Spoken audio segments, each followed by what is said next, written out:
অজু ছাড়া bat ball ধরেন না মুশফিক, এমনটাই জানালেন মুশফিকের স্ত্রী জান্নাতুল কেফায়েত মন্ডি। পাশাপাশি আরও জানান, কখনো নিজের জন্য নয়, মুশফিক খেলেন দেশের জন্য। বলেন, ভাঙা পাঁজর নিয়েও গুরুত্বপূর্ণ ম্যাচেও অংশগ্রহণ করেছিলেন মুশফিক।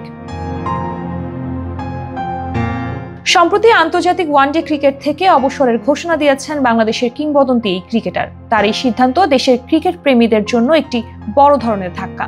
তবে মুশফিকের স্ত্রী জান্নাতুল কেফায়েত মন্ডি তার স্বামীর ক্রিকেট জীবনের সাফল্য ও সংগ্রাম নিয়ে একটি আবেগঘন পোস্ট করেছেন, যা সোশ্যাল মিডিয়ায় ব্যাপক আলোচিত হচ্ছে। মন্ডি তার পোস্টে বলেন, অজু ছাড়া কখনোই ব্যাট বা বল স্পর্শ করেন না মুশফিক। মন্ডি আরও জানান, মুশফিক কখনো নিজের জন্য নয়, বরং সবসময় দলের এবং দেশের জন্য খেলেছেন। তার ক্যারিয়ারে বহু কঠিন সময় এসেছে, এমনকি ভাঙা পাঁজর নিয়ে গুরুত্বপূর্ণ ম্যাচেও অংশ নিয়েছেন। এমনকি একবার 20টি ব্যথানাশক ট্যাবলেট খেয়েও ম্যাচে নামতে হয়েছিল।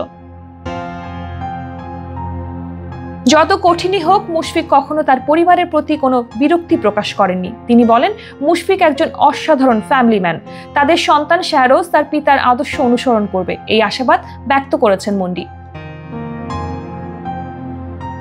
অবসরের ঘোষণার পর তার স্ত্রী জান্নাতুল কেফায়েত মন্ডি জানান, এটা মুশফিকের জন্য খুবই কঠিন সিদ্ধান্ত ছিল, তবে আমি জানি আরো ভালো সময় তার জন্য অপেক্ষা করছে। মন্ডি তার পোস্টে সমালোচকদের উদ্দেশ্যে বলেন, সমালোচনা এমনভাবে করবেন না যেন কাউকে নামাজের পার্টিতে বসে কাঁদতে হয়। তিনি বলেন, আমরাও মানুষ, আমাদেরও অনুভূতি রয়েছে।